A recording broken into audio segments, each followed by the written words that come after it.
માસની શુક્લ પક્ષની એકાદશી એટલે દેવશયની એકાદશી, જેને દેવ પોઢી એકાદશી પણ કહેવામાં આવે છે અને આમ જોઈએ તો એનું નામ પદ્મા એકાદશી છે. આ દિવસે ભગવાન શ્રી હરિ વિષ્ણુ ક્ષીરસાગરની અંદર યોગ નિદ્રામાં આધીન થાય છે અને 4 માસને માટે તેઓ નિદ્રામાં પોઢેલા હોય છે અને અહીંથી જ શરૂ થાય છે ચાતુર્માસ. પણ શું તમે એની વ્રત કથા જાણો છો? તો ચાલો આજે આપણે એમની વ્રત કથાની વાત કરીએ.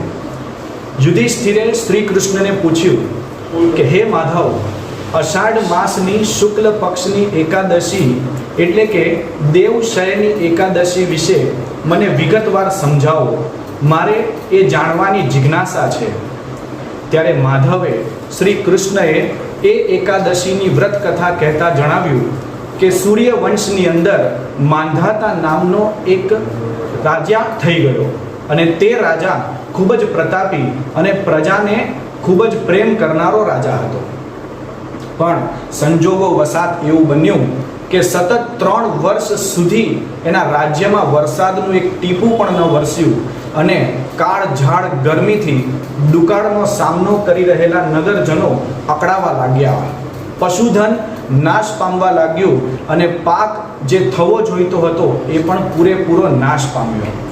આ બધું જોઈને વ્યાકુળ થયેલા માંધાતા ત્યાંથી નીકળે છે અને વનમાં જાય છે.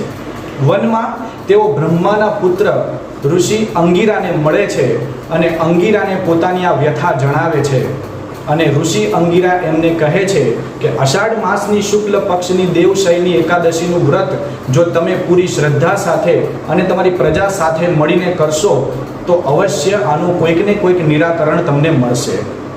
માંધાતા ફરીથી પોતાના રાજમહેલમાં જાય છે અને પ્રજાજનોને વાત કરે છે અને પ્રજા આ વ્રત કરવા માટે તૈયાર થાય છે.